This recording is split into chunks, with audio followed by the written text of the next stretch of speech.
Olá, muito boa noite, seja bem-vindo. Está a começar a grande entrevista. E hoje quem está em grande entrevista é João Salomão, antigo ministro da Construção e Águas, entre 1987 a 1994. Hoje está em estúdio aqui na televisão de Moçambique.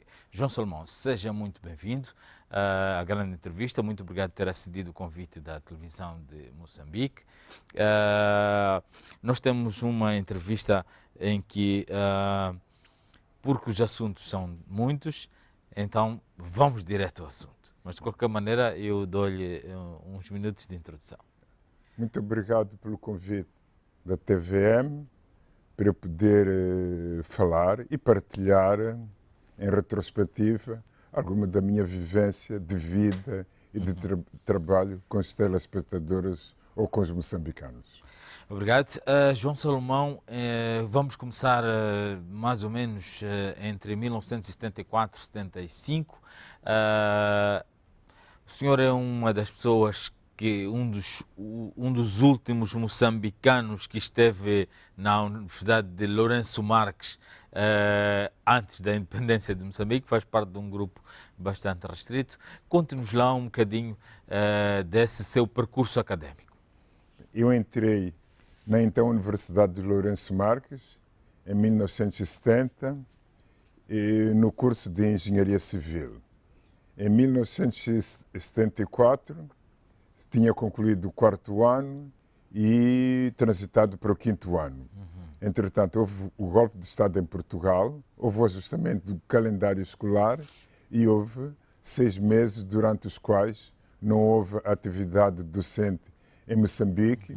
E em vez do meu quinto ano, do meu último ano, começar em setembro de 1974, só começou em janeiro, fevereiro de 1975.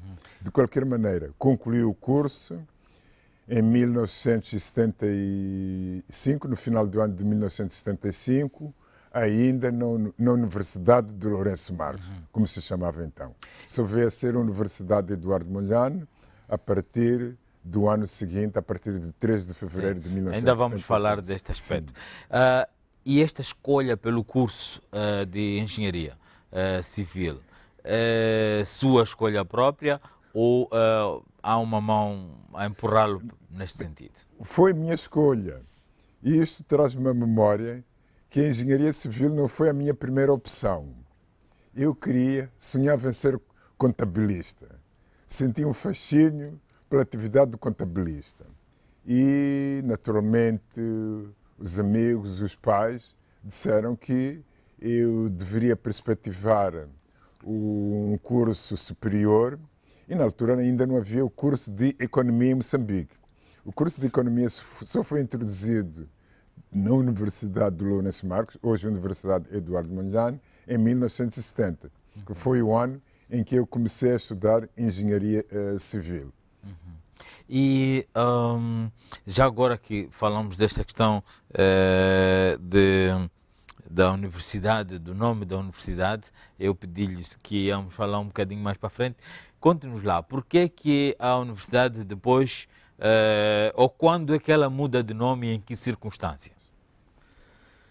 Nas celebrações do dia 13 de fevereiro de 1976, as primeiras celebrações do 13 de fevereiro, aniversário da morte, do assassinato de Eduardo Mondlane, houve, no quadro das festividades, uma cerimónia, um discurso de fundo do Presidente da República, Samora Machel, que teve lugar no campo universitário. Foi então que o Presidente Samora disse que a universidade se deixava de chamar Universidade de Lourenço Marques e passava a chamar-se Universidade Eduardo Mondlane. E como comentário posso dizer o seguinte, de eu estar a vivo em Moçambique, vivo nos Estados Unidos, e pelo fato da minha filha ter estudado na Universidade de Siracusa. A Universidade de Siracusa foi aquela universidade onde Eduardo Mondlane foi professor. Esteve na Northwestern University e mais tarde passou-se para a Universidade de Syracuse.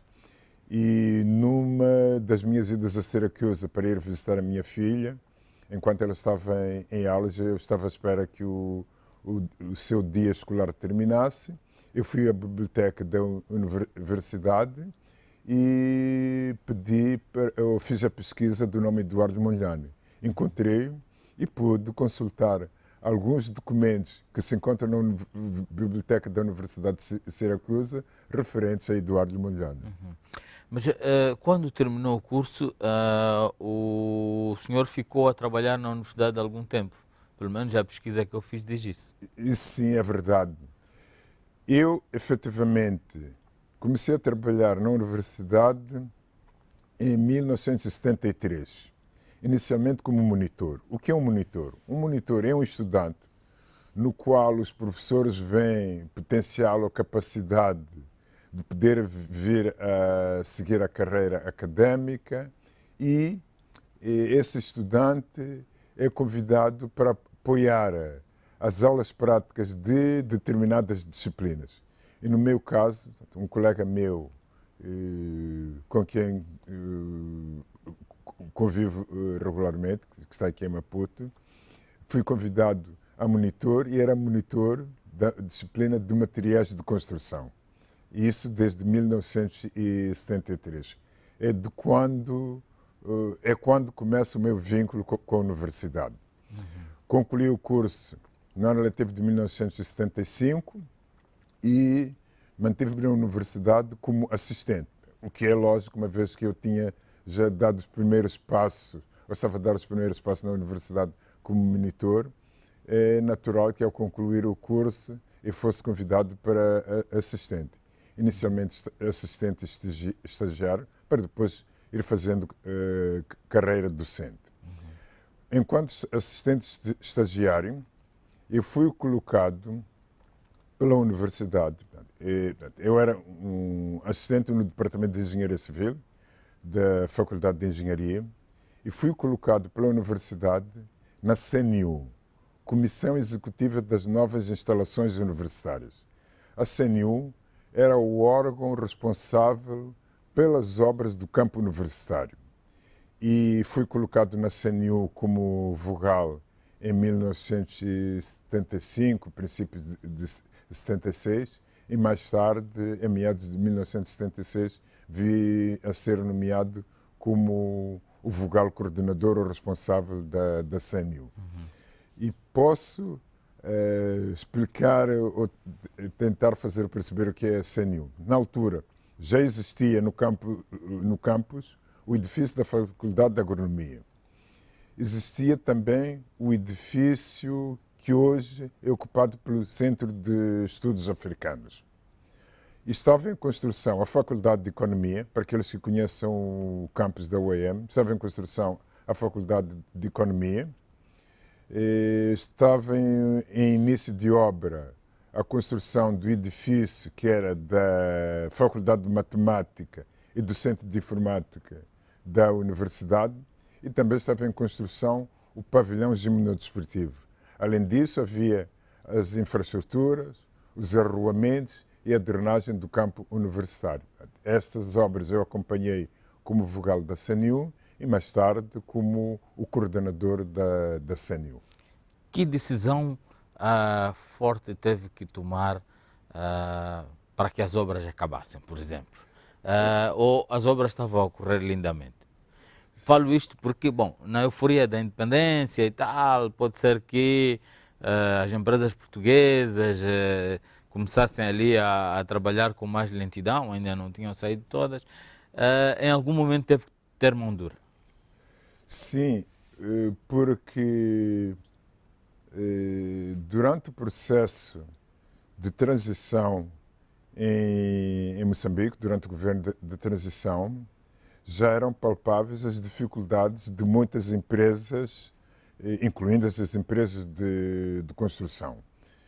E a empresa que estava a fazer as obras da Faculdade de Letras, ao lado da Faculdade de Economia, a certa altura entrou em dificuldades. Não estava a conseguir realizar as obras, não conseguia dar resposta e um dos instrumentos existentes na contratação de obras é a garantia. Quando um contrato de construção era assinado, havia uma garantia bancária que a empresa de construção devia dar ao dono da obra, não só ao Estado, a qualquer dono da obra, para que em caso de incumprimento, em caso de não satisfação daquilo que era o objetivo do contrato, o dono da obra poderia acionar essa garantia bancária. E a determinado momento foi necessário acionar essa garantia bancária no valor em escudos moçambicanos, ainda não era um metical, mas no valor no equivalente a milhões de dólares. E este é um elemento que pode ser analisado também no atual clima de realização de obras. Há duas ou três semanas eu estava a ver na televisão o governador da província de Sofala a fazer uma visita a uma escola que não tinha sido concluída. Dizia o governador Bulha que o empreiteiro tinha recebido todo o valor de construção para a realização da obra, mas somente estava realizado 80% da obra. E que o governo da província de Sofala iria pôr o empreiteiro em tribunal porque o empreiteiro estava na posse de dinheiros do Estado moçambicano e estava a prejudicar a formação. É verdade. Mas por que é que hoje nós temos tantas histórias de obras que não são concluídas e se diz que o empreiteiro recebeu todo o valor? Porque no quadro de contratação de empreitadas deixou de ser exigida a garantia bancária. Eu sei que a certa altura isso também foi em consequência de uma pressão por parte das empresas moçambicanas que diziam que as garantias bancárias que as empresas tinham de obter junto à banca que lhes eram caras e afetavam a sua tesouraria. Mas o certo é que hoje, sem garantias bancárias, os empreiteiros recebem valores adiantados e não há nada que o dono da obra, que o Estado possa fazer para obrigar um empreiteiro em falta que recebeu dinheiro e não concluiu a obra, se não existir essa garantia bancária. Está a dizer, no fundo, que aquela intervenção do governador teria pouco sentido prático. A intervenção, sob o ponto de bom senso, é correta. Sim. Ele disse que o governo havia de ir atrás do empreiteiro para o empreiteiro repor o dinheiro que tinha recebido adiantadamente. Mas o Estado não dispõe de instrumentos, o governo da província de Sofala, como outros governos provinciais, outros ministérios que pudessem estar nessa situação, não dispõe de instrumentos que possam obrigar um empreiteiro em falta, em situação idêntica a essa, a ter de repor o valor de obra, o valor que tivesse recebido adiantadamente. Na sua opinião, a questão da garantia é crucial, tem que voltar. Não há garantia. O que é que o Estado pode fazer? Não pode fazer. Há de ir atrás do empreiteiro. Neste caso, teria que voltar à questão de o empreiteiro tem que entregar uma garantia. Eu sou de opinião de que é necessário que os pagamentos que sejam feitos, os adiantamentos que sejam feitos, sejam associados a uma garantia bancária. Aliás, não faz sentido uma obra ainda não está executada na totalidade, o empreiteiro receber 100% do valor de obra. Se o empreiteiro alega que precisa de um valor adiantado para poder completar a aquisição de materiais, entendo, compreende-se, mas é preciso que o empreiteiro faça a entrega da correspondente garantia bancária que o Estado, que o dono da obra, pode acionar se o empreiteiro não cumprir. E vale a pena referir também um outro aspecto.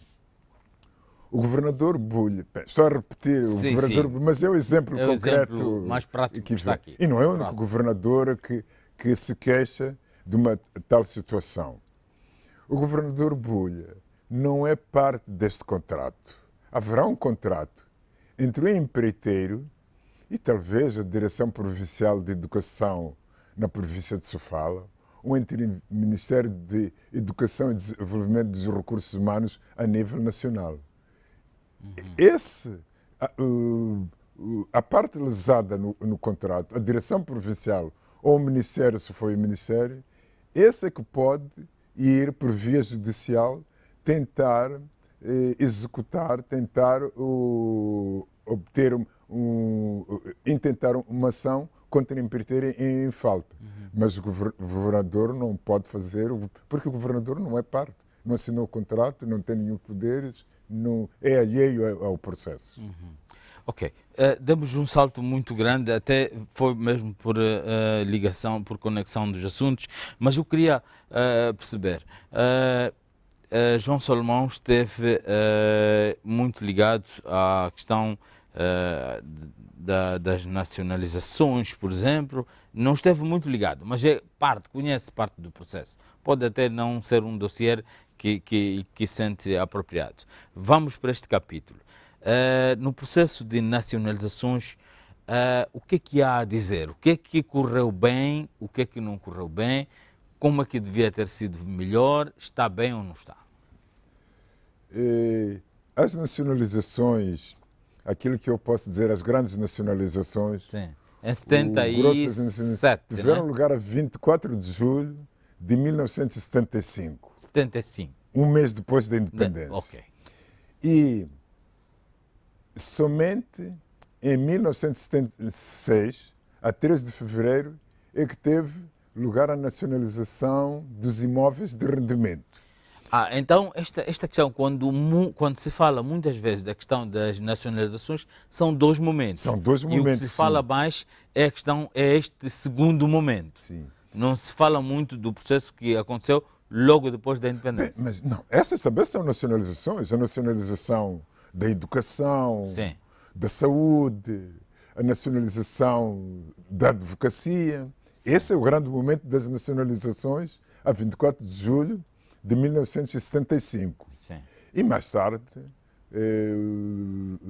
7 meses depois, teve lugar a nacionalização dos imóveis de rendimento, a 13 de fevereiro de 1976. Sim. Ou seja, como cidadão moçambicano, eu acompanhei as nacionalizações.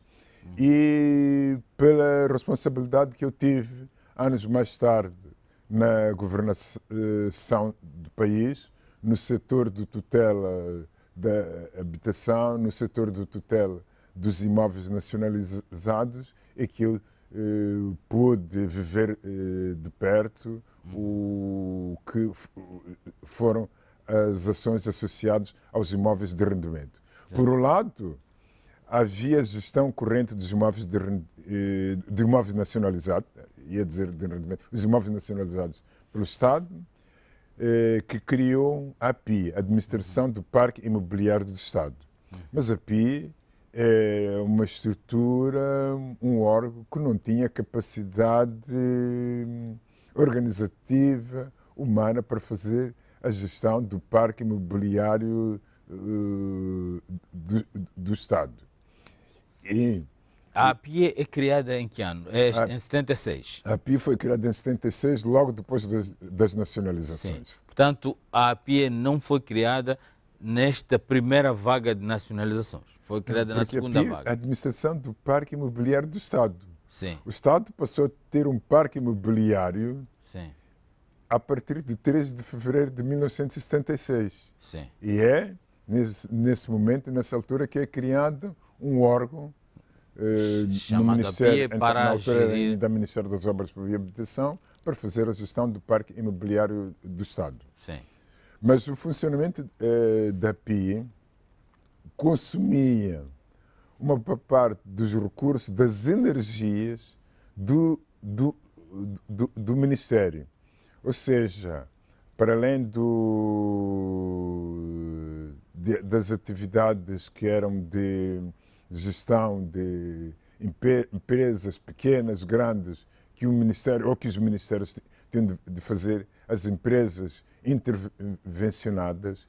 Isso significava que o Estado ou os ministérios tinham menos tempo, menos energia ou menos recursos, porque os recursos eram parcialmente utilizados na gestão de empresas intervencionadas ou do Parque Imobiliário do Estado. Significava que havia menos tempo, menos recursos para pensar, para escrever políticas, para delinear políticas, que é uma das responsabilidades de qualquer Estado, de qualquer governo. E a API conseguiu fazer o seu papel durante este período? A API fez, na medida do possível, mas não se pode dizer que a classificação que se irá dar à API fez uma classificação do muito bom ou do bom, abaixo do bom.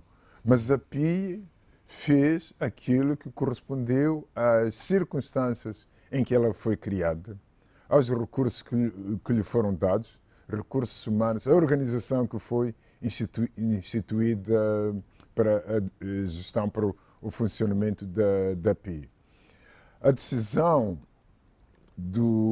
política de alienação dos imóveis de rendimento que tinham passado a propriedade do Estado, tomada em 1990, também teve em vista responder à incapacidade ou à capacidade limitada por parte dos órgãos existentes da administração do Parque Imobiliário do Estado para se encontrar um modelo, uma configuração que permitisse que os imóveis pudessem ter uma melhor gestão.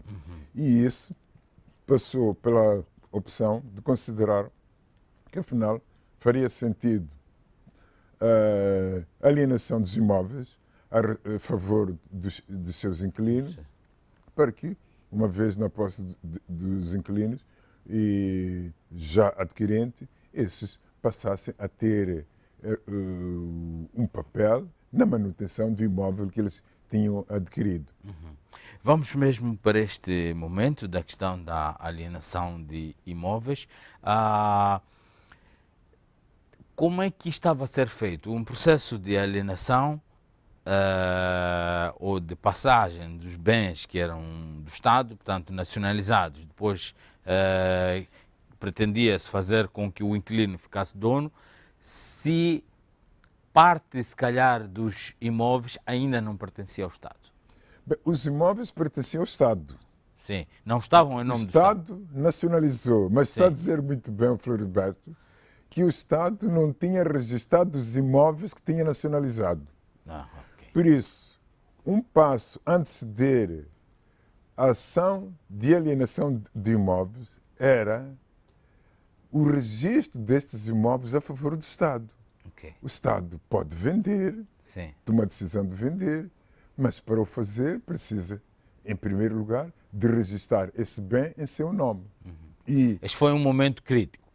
foi um momento importante porque não tinha sido feito o registro de imóveis e só em 1990, 91 é que o Ministério começou a fazer o trabalho de registro de imóveis. Mas já se tinham apercebido deste gap antes? Não, esse aspecto nunca tinha aparecido. Sim. Não tinha, na gestão corrente não tinha ocorrido. E a partir do momento que a decisão de alienação de imóveis, foi criado um órgão, o Gabinete Central de Registro de Imóveis, com a intervenção de 3 ministérios, o Ministério da Construção e Águas, o Ministério das Finanças, que é o Ministério detentor, o Ministério responsável pelos bens ou pelo património do Estado, e o Ministério da Justiça, que é o Ministério da Conservatória do Registro Predial. E foi este Gabinete Central de Registro de Imóveis que teve de fazer o trabalho todo de registro de imóveis e só se poderia só se deu início à execução da alienação de imóveis a partir da altura em que os imóveis estavam devidamente registrados a favor do Estado. Vamos só fazer um breve intervalo, voltamos já.